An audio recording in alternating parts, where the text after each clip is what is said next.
Hello everyone and welcome to this session. आज हमारे साथ प्रोफेसर डॉक्टर शाम अख्तर साहब हैं, exceptional voice and global health virology and immunology.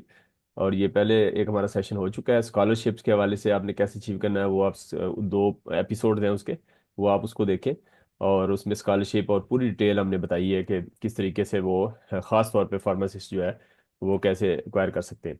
तो आज हमारे साथ जो प्रोफेसर हैं इन सर का जो PhD, again I will introduce के भी रिसर्च इन पाकिस्तान, फिर डेनमार्क में है पोस्ट डॉक, जर्मनी में है। तो इनका vaccine development in crisis response, that is worked और long standing expertise in infectious disease. और इसके बाद ये जो है ग्लोबल हेल्थ ऑफ जो हेल्थ सर्विस एकेडमी है उसमें इनकी एक्सेप्शनल वाइस है वहाँ।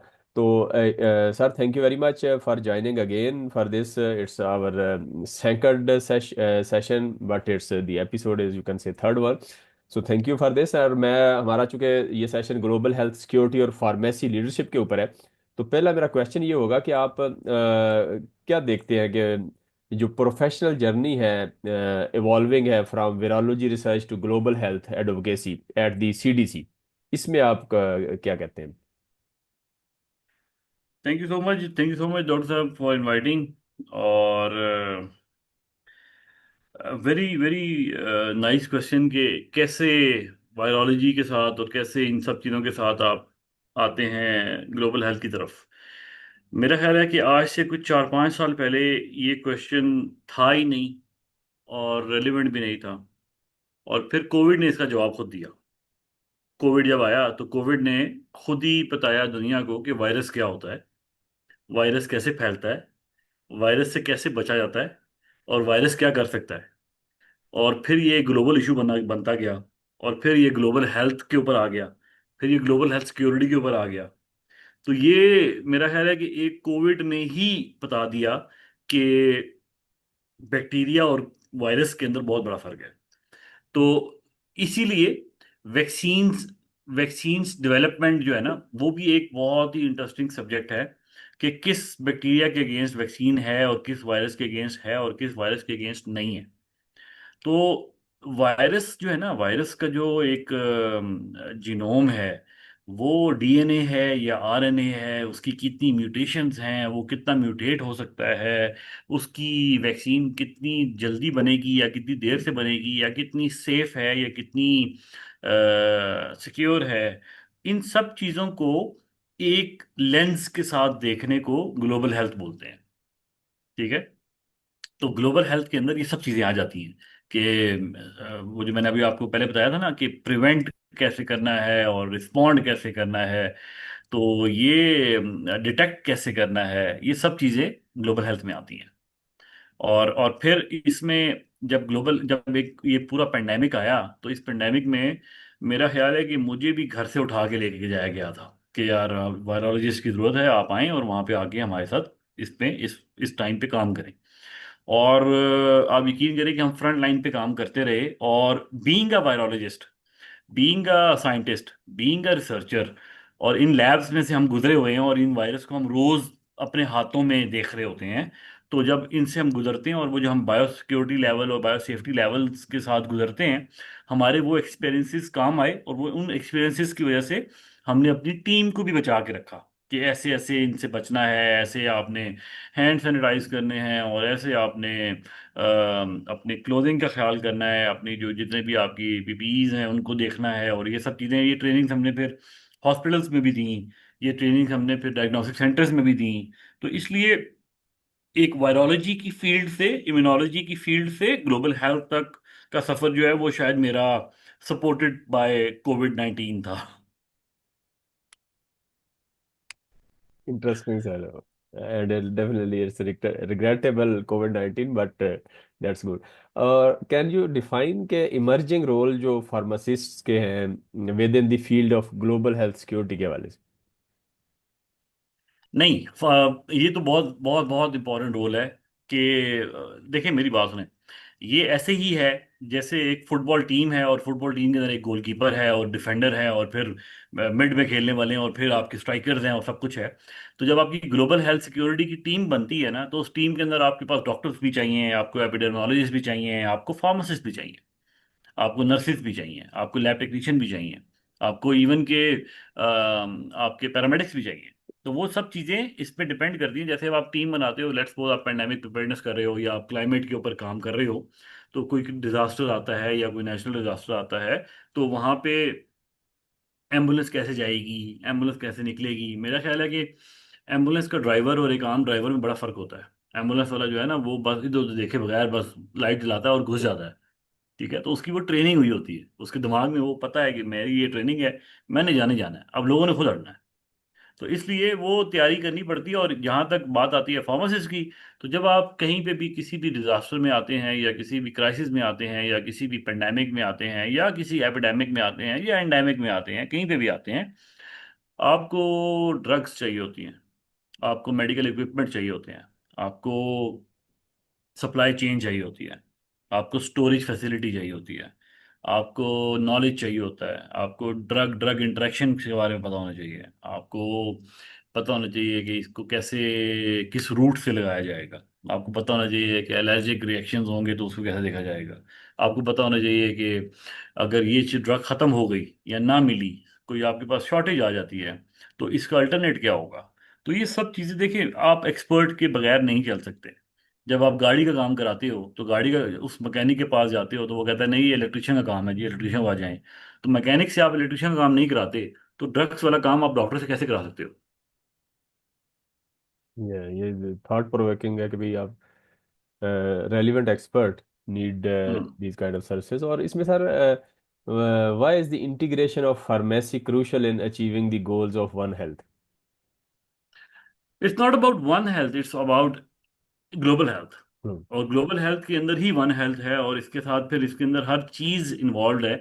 और जब आप फार्मासिस्ट को ट्रेनिंग देते हैं, जब उसके मास्टर्स ग्लोबल हेल्थ में कराते हो, वन हेल्थ में कराते हो, आप उसको ह्यूमैनिटेरियन क्राइसिस में कराते हो, तो ये चीज़ें सामने आ जाती हैं। ये चीज़ें बहुत ज़रूरी हैं। और वन हेल्थ का जो कॉन्सेप्ट है वो दुनिया में इस टाइम शायद टॉप पे है। कि जैसे ये कोविड था, कोविड को कहते हैं जी कोविड किसी एनिमल से आया ह्यूमंस के अंदर। इसी तरह एड्स के बारे में भी कहते हैं वो भी किसी और स्पीशी से आया। तो जब ये इंटर स्पीशी जंपिंग होती है ना इनकी डिजीजेस की, तो इसके अंदर फिर आपकी एक्सपर्टीज भी ऐसी ही होनी चाहिए कि आपको पता हो कि आप प्लांट्स के साथ या आप ह्यूमंस के साथ या आप एनिमल्स के साथ कैसे रिएक्ट करेंगे, कैसे बिहेव करेंगे, कैसे इन चीज़ों को शट डाउन करेंगे या रिस्पॉन्ड करेंगे इन चीज़ों को। तो इस कॉन्सेप्ट को वन हेल्थ बोलते हैं। और वन हेल्थ के कॉन्सेप्ट के अंदर हमारे यहाँ तो बहुत ज़्यादा है, बिकॉज एक एक एक वो तमीज नहीं रखी गई कि ये एनिमल्स के साथ ऐसे रखा जाएगा और उनकी ये प्रोटेक्शन की जाएगी, प्रिवेंशन की जाएगी, उनको ये इम्यूनाइजेशन की जाएगी। हम लोग डोमेस्टिक एनिमल्स भी रखते हैं घर के अंदर, हमारे फार्मिंग भी होती है हमारे यहाँ। बड़ी ईद के ऊपर एक बहुत बड़ा एक हम लोग बहुत बड़ा त्यौहार मनाते हैं। फिर हमारे पास बैकयार्ड पोल्ट्री का भी एक कॉन्सेप्ट आया था, और फिर हमने स्पोर्ट्स के लिए भी घर के ऊपर वो परिंदे रखे होते हैं, कबूतर रखे होते हैं। ठीक है। और फिर उनकी जब वो बीमार होते हैं तो एक कोई बीमारी आती है, जब कोई मुर्गियों में या कबूतरों में या कुछ और, तो फिर उसके अंदर हम एंटीबायोटिक्स भी खुद से दे रहे होते हैं।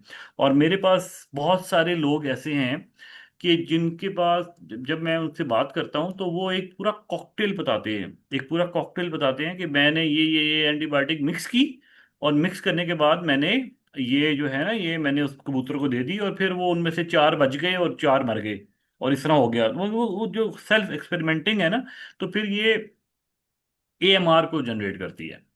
ठीक है। मैं आपको एक ऑडियो सुना सकता हूँ 2 मिनट के लिए, इसको जी जी श्योर। पॉज करें ना। मैं आपको एक ऑडियो सुनाता हूँ, अगर मुझे मिल जाती है। बड़े मजे की ऑडियो है। अल्लाह करे कि मिल जाए। पूछ रहा हूँ। जी अभी नहीं कर। जी जी जी अच्छा, मेरे पास मैं कुछ लोगों से मैंने पूछा भी इस बारे में कि आपके पास घर में कबूतर हैं या बर्ड्स हैं, कोई भी, तो जब ये बीमार होते हैं तो ये कैसे आप इनका ना किसको दिखाते हैं? तो उनमें से कोई 99.9% ने कहा जी दिखाते किसी को भी नहीं है, मुझे खुद पता है, हमारे अपने फार्मूले होते हैं, तो उस्ताद से सीखे हुए हैं। तो हम्म। उनमें से एक को मैंने पूछा मुझे अपना जरा फार्मूला बताएं, तो उसने मुझे ये बताया। सर ये फ्लेजल सिरप है और सिरप है, उसके बाद वो मोसीगार है। ये तीन सिरप है, इन तीनों को जो है इस तरह देनी चाहिए अगर कोई इन्फेक्शन वगैरह हो जाए कबूतर को। तो ये दिन में 3 दिन का कोर्स कराते हैं दाने के बाद।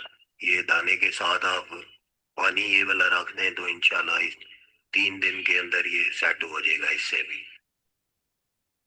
ये एक ऑडियो है, इस तरह की एक ऑडियो और भी थी। अस्सलाम वालेकुम, ये एक वेबिनार जो हम लोग, तो अच्छा, ये मैं आपको एक दो और है, वो मैं आपको भेज दूंगा, वो आप वो भी इसको शेयर कर दीजिएगा जी अपने जी उसमें ना। बिल्कुल, ये जो आपने स्क्रीन शेयर मैं कर रहा हूँ अभी, इसमें भी जरा कमेंट कर दीजिएगा कि इस हवाले से क्या है ये। अच्छा, ये अभी एक और बंदा था जिसने अपना फार्मूला बनाया हुआ था, जिसमें पैनाडॉल, फ्लाइजेल, जी जी ऑफ्लॉक्सासिन, अमोक्सिसाइक्लिन, एरिथ्रोमाइसिन और अगमेंटिन। अब ये जी 1 2 3 4 5 एंटीबायोटिक्स का कॉकटेल बनाकर, तो जी इसमें ये कह रहा था जनाब कि इसकी एक गोलियां बनाएं और आटे के अंदर इसको मिक्स कर दें और फिर इसको कबूतर के अंदर या मुर्गी के मुंह के अंदर डालें, और जी फिर उसको कुछ और खाने नहीं देना आपने जब तक ये सब कुछ खत्म ना हो जाए उसके अंदर। जी तो जी इसी तरह की और भी कॉकटेल, अभी एक और है जिसके अंदर उसने शायद 10 दवाइयों की मिक्सचर बनाया हुआ है, जिसमें मल्टीविटामिन भी हैं और साथ उसमें एंटीबायोटिक्स हैं। तो जी एक मुख्तलिफ इलाकों के अंदर मुख्तलिफ कॉकटेल्स बने हुए हैं, जी जी हर तरह। तो इसमें कुछ लोग ऐसे हैं जिसको, क्योंकि ये जो पिजन्स है ना, इनकी इनका ये एक स्पोर्ट्स का हिस्सा है पाकिस्तान के अंदर, इनका एक पूरा एक स्पोर्ट्स है, इनके एक टूर्नामेंट्स होते हैं, इनको इनाम भी मिलते हैं शायद। हमारा अपना घर का जो माली है वो पिछले दिनों कोई मोटरसाइकिल जीत कर आया है इसके अंदर। अच्छा। तो तो ये बड़ा फेमस स्पोर्ट है इस साइड का, ये जो पंजाब के हमारा पोटवार रीजन है ना, जी यहाँ जी का। मुझे औरों का नहीं पता, शायद लाहौर में भी बहुत ज्यादा होता हो, मुझे नहीं पता, मगर ये इस तरफ का बहुत एक एक स्पोर्ट्स है। तो इसको भी ओवरसी करने की जरूरत है कि ये कैसे कैसे इन लोगों ने रखे हुए हैं और कौन सी ड्रग्स यूज कर रहे हैं, क्योंकि वन हेल्थ का कॉन्सेप्ट ये है कि जब ये चीजें जब ये रेजिस्टेंस डेवलप होगी, तो ये एक स्पीशी से दूसरी स्पीशी में आ सकती है। और यहाँ पे रोल आता है फिर आपके फार्मासिस्ट का। ठीक है, आप फार्मासिस्ट के बगैर ये चीजें, एएमआर, फार्मासिस्ट के बगैर आप कंट्रोल नहीं कर सकते, ये बात तो क्लियर है। ठीक है, तो जब एएमआर नहीं कर सकते तो बाकी चीजों का भी एविडेंस आपको मिल जाएगा, वो भी नहीं कर सकते। जी तो इसलिए ये तो गलत बात है कि आप जब आप मैं पाकिस्तान में बहुत बार देखता हूँ कि जब आपके पास एएमआर की ट्रेनिंग के पैसे आते हैं, तो आप 8 10 डॉक्टर्स को इकट्ठा करते हैं किसी भी अस्पताल के अंदर और उनको ट्रेनिंग दे देते हैं। जब तक आप कम्युनिटी लेवल या ग्रास रूट लेवल पे नहीं जाएंगे, फार्मासिस्ट को ट्रेनिंग नहीं देंगे, फार्मासिस्ट को अपने कॉन्फिडेंस में नहीं लेंगे, आप ये काम नहीं कर सकते। चाहे वो फार्मासिस्ट है, चाहे वो फार्मेसी टेक्नीशियन है। पाकिस्तान में जी शायद टेक्नीशियन ज्यादा हैं कम्युनिटी के अंदर, मगर फिर भी, और अगर वो फार्मासिस्ट टेक्नीशियन नहीं भी है, सिंपल एक कोई कहते हैं जी किसी ने खोली हुई है और उसने लाइसेंस के लिए किसी बंदे को हायर किया हुआ है, तो आप उसके जो बाकी सेलमैन है उसकी भी ट्रेनिंग दें। आप जब तक ट्रेन नहीं, जैसे देखिए मेरी बात सुने, एक बड़ी अच्छी एग्जांपल है कि जी पाकिस्तान के अंदर टीबी का इलाज मुफ्त कर दिया गया। टीबी की मेडिसिन मार्केट में अवेलेबल नहीं है या कम है। टीबी की मेडिसिन मरीज को घर में मिलती हैं और फ्री ऑफ कॉस्ट मिलती है। किसी को खुदा ना खासा टीबी हो जाए तो घर आके वो दे के जाते हैं, भाई ये आपकी दवाई है, ये कोर्स है, आपने करना ही करना है। और वो महीने में 2 2 चक्कर भी लगाते हैं कि भाई दवाई खा रहे हो। जब आप टीबी निकाल सकते हो तो वाई नॉट एएमआर? जी जी जब आप टीबी निकाल सकते हो तो वाई नॉट डायबिटीज? ठीक है, तो ये चीजों को आपको देखना पड़ेगा कि कैसे आपने यूनिवर्सल हेल्थ कवरेज लेनी है और कैसे इस पूरे प्लान के अंदर फार्मासिस्ट का रोल है। ये सर बड़ा इम्पोर्टेंट बताया कि डायबिटीज में फैमिलीज में, डिफरेंट फैमिलीज में देखता हूँ बेचारे जो बुजुर्ग हैं लोग किस तरह वो फेस कर रहे हैं। तो ये आपने बड़ा हाईलाइट किया। अगर इस पे भी अगर कोई सर नजरसानी होगी डायबिटीज के अंदर लीडरशिप को। पाकिस्तान में कॉन्सेप्ट ये है कि आप पूछे ना आप परहेज करते हैं, जी कहते हैं हाँ करता हूँ कभी कभी, या कभी कभी नागा हो जाता है। तो परहेज जो है ना वो या होता है या नहीं होता। थोड़ा थोड़ा परहेज is no no no category. परहेज, जी जी जी तो अच्छा सर, इसमें चैलेंजेस को, अगर स्पेसिफिक चैलेंजेस को आप डिस्क्राइब करें, और जो lesson learn from your experience के इन वैक्सीन डेवलपमेंट इन पाकिस्तान के हवाले से। Very very important point. Vaccine दुनिया जो है ना वो अब एक और लेवल पे है और हम एक और लेवल पे हैं। और वैक्सीन डेवलपमेंट जो है ना वो इसका एक और, ये भी पेंडेमिक के साथ ही, कोविड के बाद ही एक रियलाइजेशन हुई थी कि पाकिस्तान जो है वो बहुत सारी वैक्सीन्स इंपोर्ट करता है। पाकिस्तान जो है वो इवन के टेटनस की वैक्सीन भी इंपोर्ट कर रहा था, या चाइना से आती थी या बेल्जियम से या इंडिया से। आपकी आर्मी को बहुत सारी वैक्सीन ऐसी लगती है जो इंडिया देता है। ठीक है। तो ये भी एक सोशल, एक एक ना एक नेशनल सिक्योरिटी का इशू है बहुत बड़ा। ठीक है। तो इसको देखते हुए अभी कुछ स्टेप्स लिए गए हैं। इंडस वाले अब कोई वैक्सीन बनाना शुरू कर दी है। इधर से एनआईएच ने कोई वैक्सीन अब दोबारा से बनाना शुरू की है। पिछले दिनों काफ़ी रुक गए थे ये लोग। और कुछ वैक्सीन ऐसी हैं जो अब नेशनल लेवल पे रीपैकिंग पे पहले होती थी, बहुत ज़्यादा बल्क में मंगवाई, यहाँ पे पैक की और भेज दी। मगर अब कुछ ऐसी हैं जो डेवलप करना शुरू कर दी है इन्होंने। तो ये मुझे लगता है कि अगर इस फील्ड के ऊपर थोड़ी सी और तवज्जो दी जाए। और एक बहुत बड़ा इशू जो है वो है इंडस्ट्रियलिस्ट का पब्लिक प्राइवेट पार्टनरशिप और बायबैक गारंटी का। ठीक है। अगर गवर्नमेंट किसी अच्छी अच्छी इंडस्ट्री को सपोर्ट करे कि हम आपको ये सिस्टम लगा के देते हैं या आप ये सिस्टम लगाएं, हम आपको सपोर्ट करते हैं, आपकी इंपोर्ट के ऊपर हम टैक्स कम कर देंगे, और आपकी जो प्रोडक्शन होगी उस प्रोडक्शन में से पहले 3-4 साल हम आपसे लेंगे, हम चाइना से इंपोर्ट नहीं करेंगे। ठीक है। ये हमारा एग्रीमेंट हो गया आपके साथ। जब आप बिजनेसमैन को बाय बैक गारंटी देते हो ना, तो फिर वो आपके साथ चलता है। वरना वो अरबों रुपए की चीज लगा ले और आप बाद में लो ही ना, तो उसकी चीज तो फ्लॉप हो जाएगी ना। तो जी ये हो भी चुका है, एक दो जगह पे यूनिवर्सिटी ऐसे फ्लॉप भी हुई है। तो जब तक आप बाय बैक गारंटी नहीं देंगे, और बाय बैक गारंटी के लिए जरूरी है कि स्टेबिलिटी भी हो, आपकी पॉलिटिकल स्टेबिलिटी भी हो। तो वो इसलिए भी शायद नहीं देते गवर्नमेंट वाले, के नहीं देते कि यार पता नहीं गवर्नमेंट होगी बाद में, नहीं होगी एग्रीमेंट, होगा नहीं होगा। तो इन सब चीज़ों को एस्टेब्लिशमेंट को बैठ के साथ देखना पड़ेगा कि अगर आपने इन इस फील्ड में जाना है, तो फिर ये बाय बैक गारंटी और ये पब्लिक प्राइवेट डेवलपमेंट और पार्टनरशिप्स और ये सब चीज़ें आपको ज़रूरी हैं। दुनिया ने ऐसी ही तरक्की की है। जी बिल्कुल। बिल्कुल ठीक है सर। तो इसमें सर फार्मासिस्ट जो है वो कैसे कंट्रीब्यूट कर सकते हैं सिग्निफिकेंटली ड्यूरिंग ह्यूमैनिटेरियन क्राइसिस, जैसे कोविड आया हमारे पास, इस तरह के क्राइसिस आते हैं। अभी जिस तरह सैलाब भी अभी रिसेंटली गुजरा है, बड़ी पैनिक सिचुएशन थी। तो आप इस हवाले से ज़रा थोड़ा सा बताइएगा प्लीज। सैलाब गुजरा नहीं है, सैलाब अभी भी आया हुआ है। जी। और आज भी बहुत ज़्यादा बारिश हुई है सुबह के टाइम। आज मैंने सुना है कि इस्लामाबाद के आसपास कहीं पे क्लाउड बर्स्ट भी हुआ है। अच्छा। तो ये चीज़ें जो है ना, ये देखें, ये तो एक क्लाइमेट का रिएक्शन है अब, जो हम लोगों ने एक बहुत सालों में किया है, 15-20 सालों में, 30 सालों में क्लाइमेट के साथ। तो ये चीज़ें तो अब आएंगी। तो अब जहाँ तक इसका सवाल है फार्मासिस्ट का, देखिए pharmacist is the only expert in drugs. और एक्सपर्ट इन ड्रग्स का मतलब ये नहीं है कि फार्मासिस्ट को ड्रग बेचनी आती है, या इसको सप्लाई करना आता है, या इसकी सप्लाई चेन मेंटेन करना आती है। उसको बनानी भी आती है, उसको इसके रिएक्शंस का भी पता है, उसको फार्माकोडायनामिक्स का भी पता है, फार्माकोकाइनेटिक्स का भी पता है। उसको पता है कि कैसे ड्रग जो है वो ह्यूमन बॉडी पे एक्ट करेगी, और कैसे ह्यूमन बॉडी जो है वो ड्रग के साथ रिएक्ट करेगी या एक्ट करेगी। उसको ये भी पता है कि किस सिचुएशन में कौन सी ड्रग किस मिकदार में देनी चाहिए। उसको ये पता है कि इसको किस तरह डाइल्यूट करना चाहिए, किस चीज़ में डाइल्यूट करना चाहिए। उसको ये भी पता है कि मैं कैसे कम्बिनेशन बना के कोई इंट्रावेनस दे सकता हूँ, कैसे जान बचा सकता हूँ, कैसे क्या चीज़ दे सकता हूँ।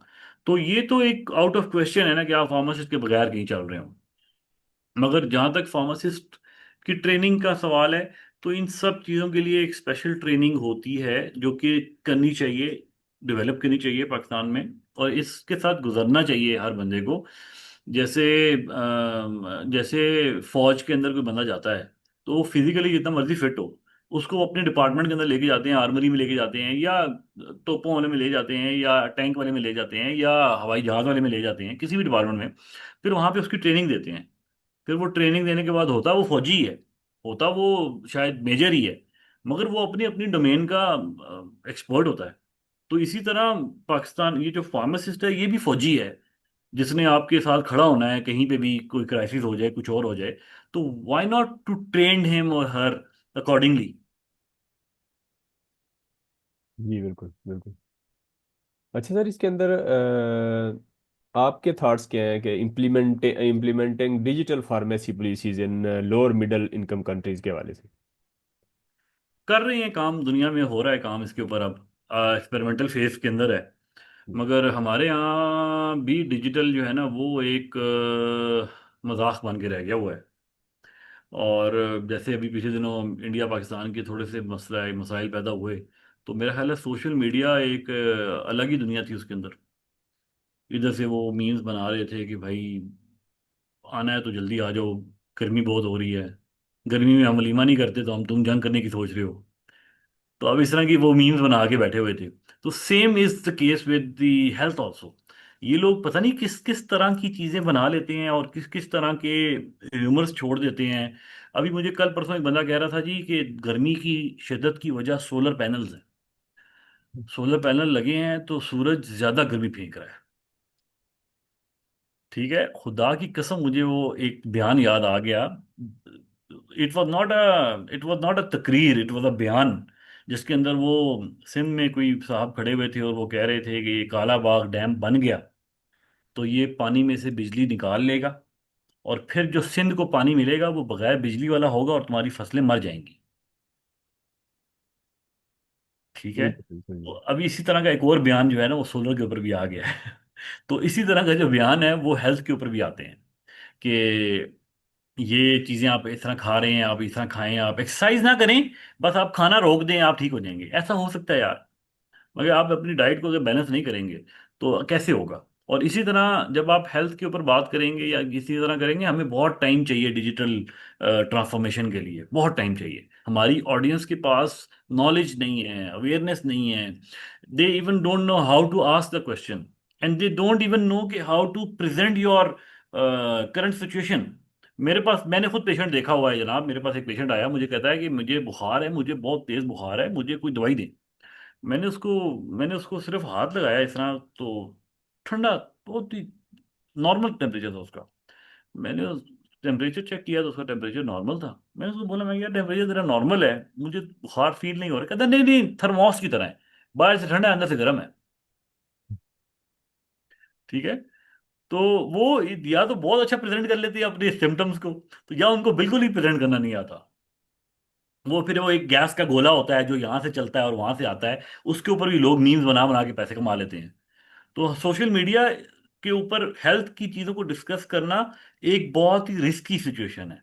लोग, आप इस तरह बता रहे होंगे ना कि जिस तरह आप कहेंगे कि दिन में आपको दिन में 6 दफ़ा खाना खाना चाहिए, मगर थोड़ा थोड़ा खाना चाहिए, ताकि आपका पेट खाली ना हो और आपको आपका अल्सर है वो ज़्यादा जल्दी अच्छे तरीके से ट्रीट हो सके।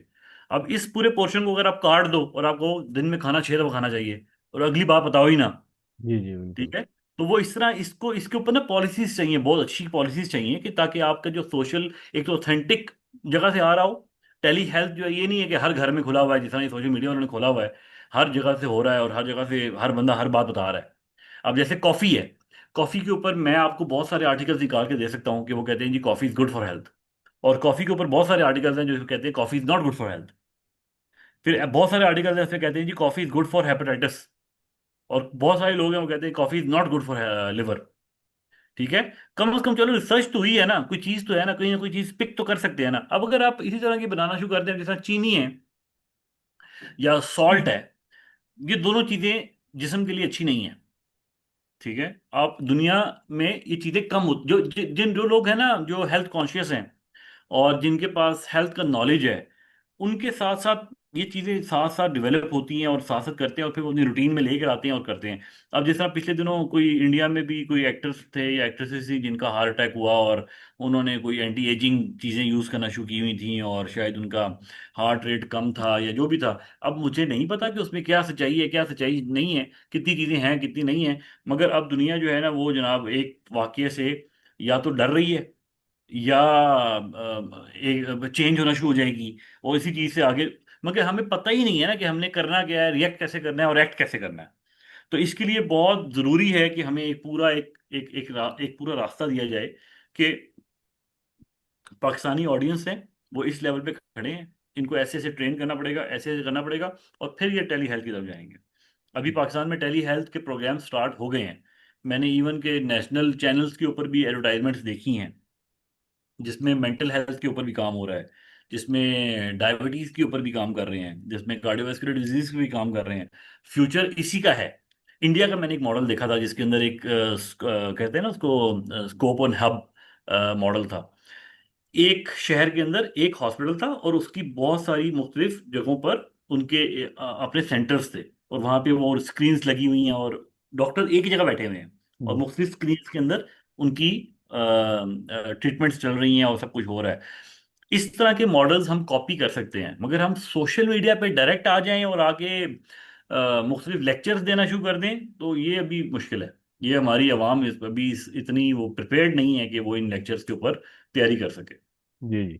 तो अभी सर इसका बस हमारे पास 3-4 क्वेश्चन और है, लेकिन हम अगले उस एपिसोड में बात करते हैं। अभी सेशन हमारा एंड हो रहा है, तो audience just keep in touch, और ये चौथे सेशन में हम आपको लेते हैं और इंशाल्लाह इसको